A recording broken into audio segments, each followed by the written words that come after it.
오늘 말씀은 누가복음 22장 24절에서 38절입니다. 키워드는 이제 필요한 믿음, 주 따라가는 길, 일어설 힘입니다. 또 그들 사이에 그중 누가 크냐 하는 다툼이 난지라 예수께서 이르시되 이방인의 임금들은 그들을 주관하며 그 집권자들은 은인이라 칭함을 받으나 너희는 그렇지 않을지니 너희 중에 큰 자는 젊은 자와 같고 다스리는 자는 섬기는 자와 같을지니라. 앉아서 먹는 자가 크냐 섬기는 자가 크냐 앉아서 먹는 자가 아니냐. 그러나 나는 섬기는 자로 너희 중에 있노라. 너희는 나의 모든 시험 중에 항상 나와 함께한 자들인즉 내 아버지께서 나라를 내게 맡기신 것 같이 나도 너희에게 맡겨 너희로 내 나라에 있어 내 상에서 먹고 마시며 또는 보좌에 앉아 이스라엘 12지파를 다스리게 하려 하노라.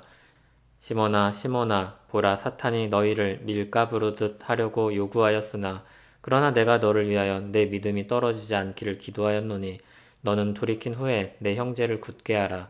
그가 말하되 주여 내가 주와 함께 오게도 죽는 데에도 가기를 각오하였나이다. 이르시되 베드로야 내가 네게 말하노니 오늘 다 굴기 전에 내가 3번 나를 모른다고 부인하리라 하시니라. 그들에게 이르시되 내가 너희를 전대와 배낭과 신발도 없이 보내었을 때 부족한 것이 있더냐. 이르되 없었나이다. 이르시되 이제는 전대 있는 자는 가질 것이요 배낭도 그리하고 검 없는 자는 겉옷을 팔아 살지어다. 내가 너희에게 말하노니 기록된 바 그는 불법자의 동류로 여김을 받았다 한 말이 내게 이루어져야 하리니 내게 관한 일이 이루어져 감이니라. 그들이 여짜오되 주여 보소서 여기 검 둘이 있나이다. 대답하시되 족하다 하시니라. 아멘. 오늘 본문 앞의 단락은 이렇게 끝이 납니다. 누가 예수를 팔 자인가? 그때만 해도 제자들은 정말 모르고 있었기 때문에 서로 간에 논쟁이 벌어졌던 것 같습니다. 누가 예수님을 팔 가능성이 있을까? 그리고 이 논쟁이 어디로까지 번져갑니까? 그러면 누가 제일 큰데? 그렇게 생각지 않던 방향으로 화제가 전환됩니다.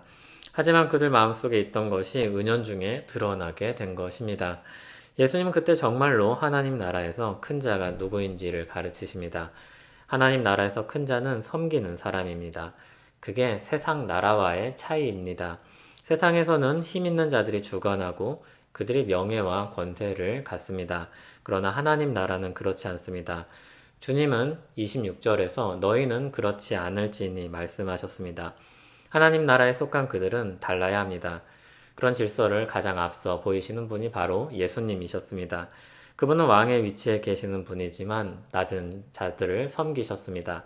예수님의 제자들은 여러 시험 가운데도 함께했던 자들이었던 만큼 하나님 나라에도 속한 자로 여김을 받을 것입니다. 그들에게 그 나라의 권세를 주실 것입니다. 그러나 지금은 사탄의 공격을 받게 됩니다. 밀가 부르듯 하려고 할 것입니다. 채를 쳐서 알곡을 걸러내듯 그들을 흔들어서 시험에 빠지게 할 것입니다. 그것을 사탄이 원하고 요구했습니다. 특히 그는 시몬을 타겟으로 삼습니다. 시몬 베드로는 제자 중에서 리더격인 사람입니다. 가장 자기 믿음을 확신하고 있는 사람입니다. 그런 베드로야말로 사탄에게는 좋은 먹잇감이었습니다. 그러나 예수님께서 믿음이 떨어지지 않기를 기도하셨고 돌이킨 후에 형제를 굳게 하라고 말씀하셨습니다. 정말로 베드로는 믿음에서 실패하는 듯 했지만 다시 회복하게 되고 형제를 굳게 하는 사람이 됩니다. 그럼에도 그가 당면한 현실은 그의 각오와는 달리 예수님을 3번 부인하는 것입니다. 그럼 그가 다시 회복되고 쓰임받게 된 것은 예수님의 기도로 된 것이며 그 기도가 응답받았다는 것을 또 확인하게 됩니다. 예수님은 제자들을 향해 말씀하셨습니다. 예수님은 이전에 그들을 보내셨을 때를 상기시키면서 그들에게 부족한 것이 있는지 물으셨습니다. 그들에겐 부족한 것이 없었습니다. 그러나 이제 새로운 국면으로 접어들게 될 것입니다. 예수님은 떠날 것이고 불법자로 여겨지게 될 것입니다. 제자들은 그와 함께 하던 자로 동일한 대우를 받을 것입니다. 그러므로 대비해야 합니다. 전대를 준비하고 배낭을 마련하고 검도 가져야 될 것입니다. 특별히 공급하셨던 하나님의 은혜가 이제 그칠 것입니다. 오히려 어려움이 있을 것입니다. 이전과 달리 다른 사람들과 같이 삶에 따른 대비를 해야 될 것입니다. 제자들이 예수님께 말합니다. 예수님 보세요. 칼은 2자루가 있습니다. 예수님께서 대답하십니다. 그래, 충분하다. 이후 말고의 귀를 베드로가 쳤을 때 책망하셨던 것을 생각하면 정말로 검을 준비하라고 하신 말씀은 아니었던 것 같습니다. 더군다나 무력으로 저항할 것을 가르치신 말씀도 아닐 것입니다. 문자적인 의미로 준비물을 알려주신 것이 아니라 위기를 준비해야 될 때가 왔음을 가르쳐 주신 것입니다. 오히려 앞에서 예수님께서 기도하셨듯이 믿음으로 이 어려움들을 이겨내야 될 것입니다. 예수님은 이제 곧 떠나가실 것입니다. 잡히시고 고난당하시고 죽으실 것입니다. 제자들은 남겨질 것입니다. 그들에겐 예수쟁이라는 별명이 붙을 것입니다. 예수님과 같은 부류로 여김을 받을 것입니다. 사실 예수님과 동료로 여겨진다는 것은 정말로 반가운 일이 아닐 수 없습니다. 예수님께 속했다는 것은 자랑스러운 것입니다. 그러나 십자가에 달리신 이후에 예수님께 속했다는 것은 고난이 예상되는 길입니다. 이제 곧 제자들은 고난에 처할 것입니다. 그리고 베드로는 원하든 원하지 않든 고난에서도 앞장을 서게 될 것입니다. 예수님은 거기서 베드로를 다시 부르시고 그를 일으키실 것입니다. 신자에게 넘어졌다가 다시 일어날 수 있는 힘이 어디서 나옵니까? 믿음으로 기도하는 가운데 하나님께서 공급하시는 힘을 얻어서 다시 일어서게 됩니다. 주님을 따르는 길에 있어서 기도는 가장 확실한 대비책이며 유일하게 확실한 준비입니다. 하나님과의 관계가 지속되는 이상 우리는 언제나 다시 일어설 수 있고 힘을 얻을 수 있습니다. 그게 바로 이 말씀입니다.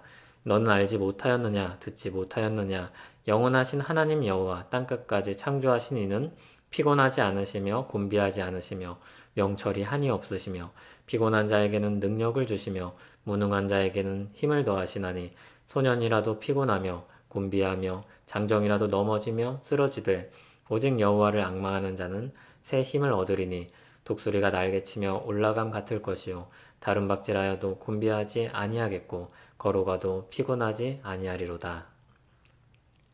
이 말씀과 같이 주 안에서 힘을 얻고 일어서서 주를 향해서 살아가는 우리 되기를 소원합니다. 우리를 죽음에서 생명으로 일으키신 주님, 우리가 넘어질 때 언제든지 다시 일으키시는 주님, 우리와 함께 하시는 주님을 믿고 찬송합니다. 주님, 오늘도 우리와 함께 하심을 기억하며 주 안에 살기 원합니다. 주께 우리 필요를 아뢰며 기도합니다.